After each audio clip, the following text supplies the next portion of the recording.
almost every service, one of the elders now, he would have to pray for me.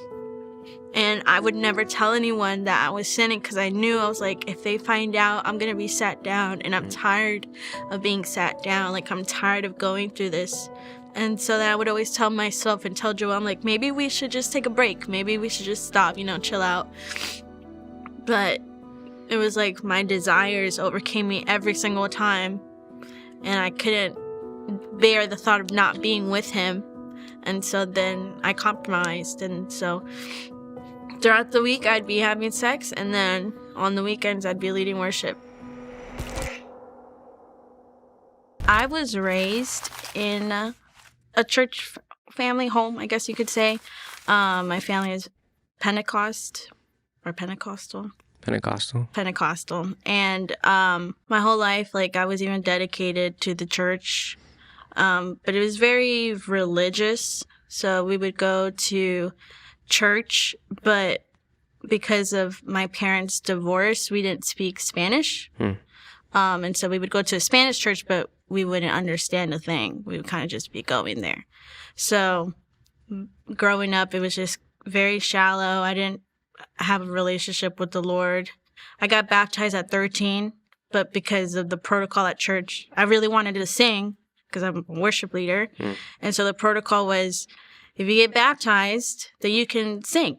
So I got baptized at 13. I was like, yeah, I felt the Lord tell me to get baptized and because I want to sing. And so I got baptized, but I didn't really know what I was doing. And so then it wasn't until I got to college after high school. I was still going to church my whole life, but it wasn't until like 18 where I started like studying and getting to know Jesus for myself. Yeah.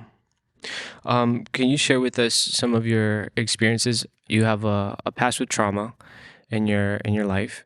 Can you just share what happened and how even going to church affected all of this? Like how that dynamic went about experiencing trauma in your household and then being in church? Yeah, so it's all very meshed together. I was molested when I was 6 or 7. They were doing renovations in our home. And at that point, my parents were already split up. So my dad was renovating the home, but he wasn't living with us. And so he's renovating the master bedroom where my sister is sleeping, and the construction worker that molested me, he was grooming me. So basically, like, he was very nice to me daily. He was there probably like 2 weeks. So every day he was very nice to me. And there was one day where I went to lunch with my mom and my sister, and then I come back home and I go into the bedroom to kind of just swing on the closet rods, because that's what you would do as a child. And just like, I was just there, and he was there painting on the wall, and he was like, hey, where were you? And I was like, I was eating lunch, with my mom and my sister, super innocent. And he's like, you didn't bring me anything? And I was like, no, I didn't. And he's like, oh, well, then just, come and sit on my lap. I was like, okay. Me, innocent, thinking that he was just going to hug me or something. He sat me on his lap, and then he started putting his hands in my pants. And then I like gasped. I was like, and I removed my hand, and I instantly went to go hide. Oh, God. And so as I went to go hide, I remember later on that day, in the bedroom where he was renovating, there was a bathroom. And in the bathroom was a window to the front porch. And so all the workers would go and eat lunch there. And I remember I was hiding, and I went out to go kind of be like, where's this guy? I don't feel safe. And he was outside, and he was actually facing the window. And I remember him looking at me. He's like, me go to you? And I was like, no. And I remember I hid again. And so I never told anyone of that whole thing. I kind of just kept it to myself. And then just with my parents' divorce and my dad not being in our family, it just left a big void, because on top of that, keeping my secret, my dad wasn't there. And so when he would come visit us with child support and all of that, child visits, he would be fighting with my mom. And so it was just very traumatic just growing up because nothing was stable, nothing was steady. There wasn't my dad there consistently, and then no one there to really protect me. So then I started, like, I guess, seeking attention from other guys. I remember, like, middle school, I would fall in love, like, so deep, and I would, like, dream of them, and it would be crazy to the point where I would be sending them letters, like, hey, do you like me? Do you want to date me? And it was nothing. Like, it would never be like that. And so once I got to high school, it got even harder because of all the trauma within my family. There was just a bad rep because of my family and school and what things had happened. And so when I got to school, I had a reputation of, like, being almost like a prude hoe, because I would, like, lure guys in and say I would do things, but I never did anything. And also just things of what family has done in school and stuff. And so it was just very hard because I never fit in. I always wanted a guy, and then they would be there, and then they wouldn't be there. So Did you have any conversations with your mom about any of these things that were happening? no, never. I didn't know how to share it at all, really. I thought it was my fault, if anything. So was your go-to just to keep it all in, or was there family members maybe, or nobody? Nobody. So when did you start to share about this? I shared it once. So when that happened, we were living in Annandale. That's where I was born and raised. And then once I moved to Manassas, we had moved. I had just turned 15. And we were having lunch in the dining room of the house that we were having. And we were talking about just family issues, like issues with my dad and, like, my mom. And my mom was there. And then I remember I just came out with it to my sisters and my mom, and I was like, oh, yeah, I was molested. And they're like, what? And I was like, yeah, but it's okay. Yeah. And that was that? That was that. They didn't ask or anything? No, they're just kind of like, that happened. I was like, yeah.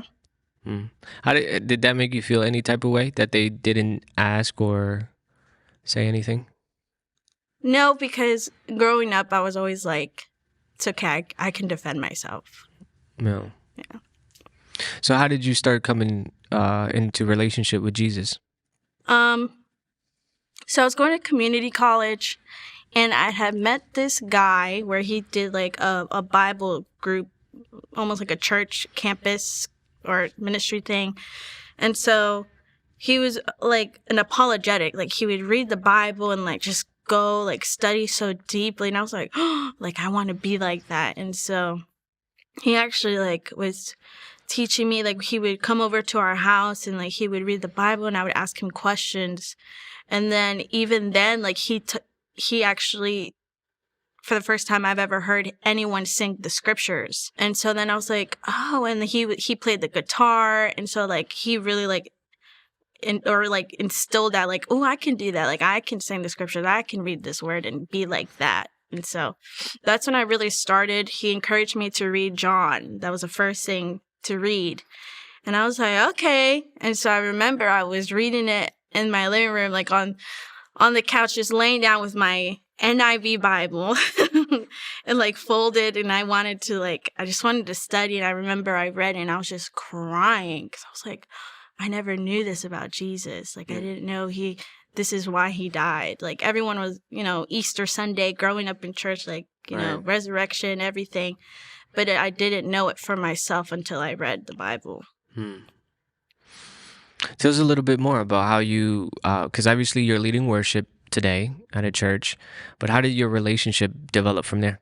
After I turned 18, I had graduated high school, and I was dating this guy. I thought I was going to marry him, but it didn't end up happening, and I actually lost my virginity to him. But back then, I didn't know so much about conviction as much as I do now. And so, like, whenever we would, have sex, I would get convicted I'd be like, God, I'm so sorry. I'm never going to do this again. But I didn't really understand that. And that happened for about almost 4 years of just kind of going through that. And just even my ex, he had this brother-in-law who was my mentor, I guess, and he was a worship leader too.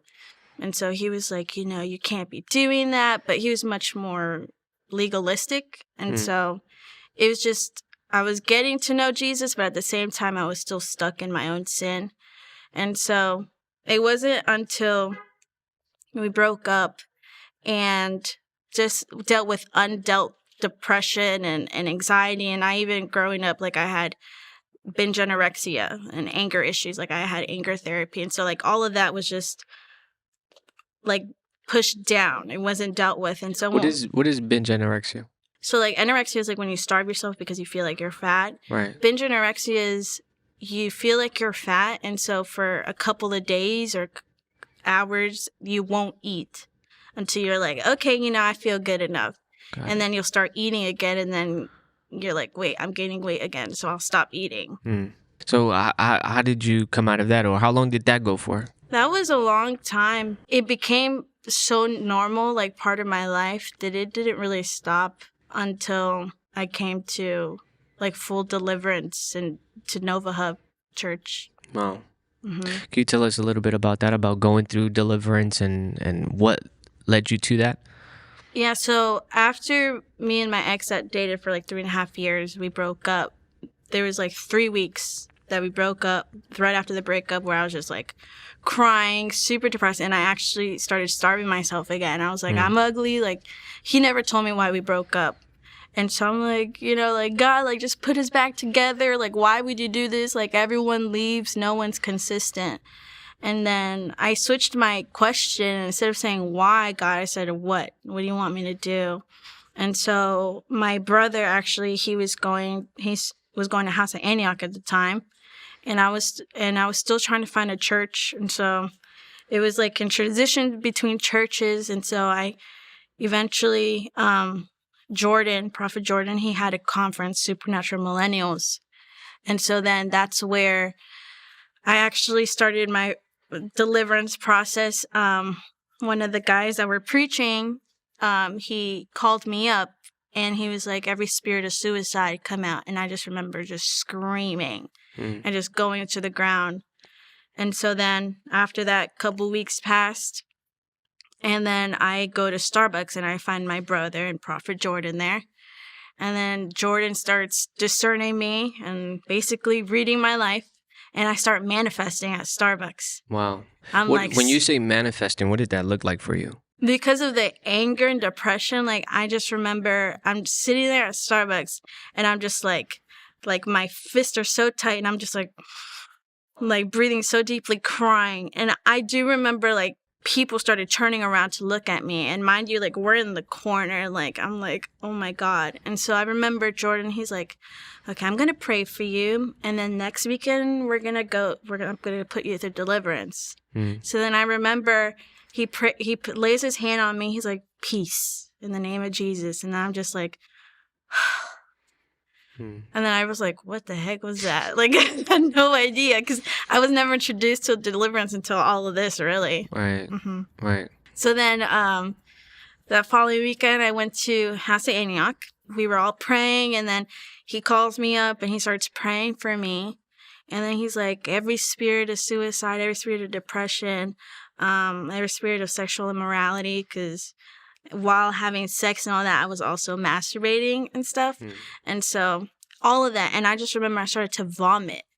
And I was like, what the heck is happening? Like, I didn't even know. I was like, I need a bucket. But someone had already had a bucket there. And I was like, it was just so new. But it was almost like my spirit knew what was happening. And so I remember it was about an hour. They're just like calling everything out. They're calling depression, insecurity, suicide, immorality, every soul tie, everything. And so that was one of many deliverance sessions that I've had. Wow. Yeah. Now, you recently got married. I did. And that in itself is a whole testimony. Could you take us a little bit through that of the obstacles that you guys went through and, what you had to go through that? Yeah, so when we started dating, I actually met him at my ex's church. He slid into my DMs. And so he was like, "Hey, I want to come to House of Antioch." And so he started And coming. and really quick, how long after the deliverance was this? So Like that first deliverance that first session? deliverance was in 2018. And then I didn't meet my husband till the beginning, January 2020. Okay. Yeah. So then throughout all of 2019, I was actually going through another relationship. I was sexually immoral with that one. And then I kept going through deliverance because it just kept bringing old things back. And so then 2020, I cut that old relationship off. And me and my husband, Joel, we started dating in September of 2020. And then we also sinned too. We also had sex. And I was also leading worship. So it brought a lot of issues because it was relationship back to back. And then I was just not dealing with everything that I need to deal with. So then because me and Joel had fallen and I was leading worship, I got sat down. And so there. And before even the whole, them sitting you down, uh, how was it for you to be leading worship and then living, let's say, in this lifestyle? Can you just take us into your mindset of what you were experiencing as that was happening? Yeah, it was horrible. It was the most practical way I could put it is like having someone forgive you every time only for you to hurt them over and over again. And so it was like I would like repent and I would ask the Lord to forgive me, and then we would have like an amazing worship set, like Holy Spirit fell, and like I would be going to new places with the Lord during worship, but then I would go home and then have sex. So like it was really hard because almost every service, one of the elders now, he would have to pray for me. And I would never tell anyone that I was sinning because I knew, I was like, if they find out, I'm going to be sat down. And I'm tired of being sat down. Like, I'm tired of going through this. And so then I would always tell myself and tell Joel, I'm like, maybe we should just take a break. Maybe we should just stop, chill out. But it was like my desires overcame me every single time. And I couldn't bear the thought of not being with him. And so then I compromised. And so throughout the week, I'd be having sex. And then on the weekends, I'd be leading worship. How did they find out? One day, Joel was actually sleeping over at where I was renting. And then Prophet Jordan, he called Joel. Or he called me first.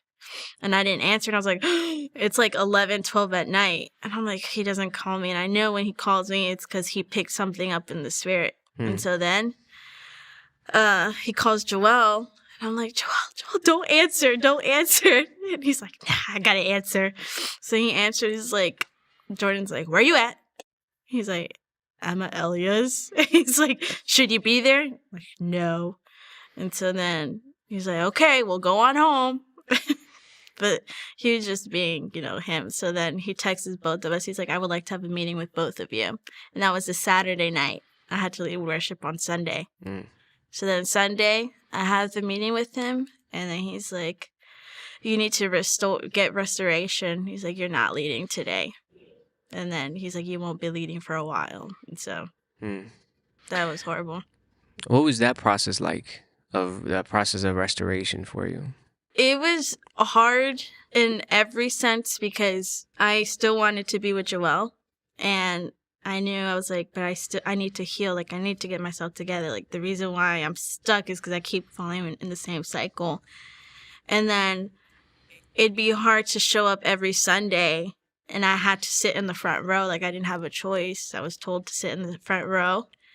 And I saw other people lead, but it wasn't the same. It was very hard. But I started reading my word again, and I started like worshiping on my own. And so I started healing, was in therapy and everything. Just in that process, I started becoming myself again. But then it came to a place where I was asked to start singing background, but I only new leading. And so I was like, this is very uncomfortable. And then I didn't want to do that because it wasn't what I knew. And so when I would get good and healed and restored in one area, I would always be stretched and challenged in another. And then I would just feel like I'm at like the first place, like I would start all over again. So yeah, it was very challenging. So how did you guys get to marriage? What did that look like? So we started dating. We both got confirmation. I asked the Lord for 10 confirmation because I just wanted to be sure. And he got his. And so then we just talked about getting married and just, doing it right. And so he proposed on July 17th.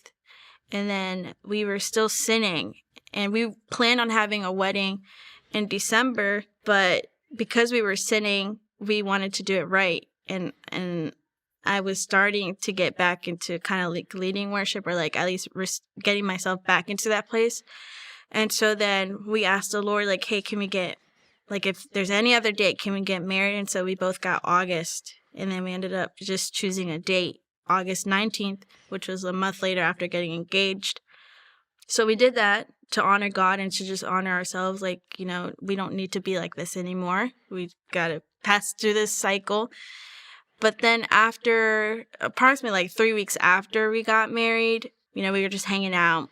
And all of a sudden, like, I just got super triggered from everything that I thought I got delivered from my dad leaving us, from the molestation. And I was almost raped too by a guy who I thought was my friend.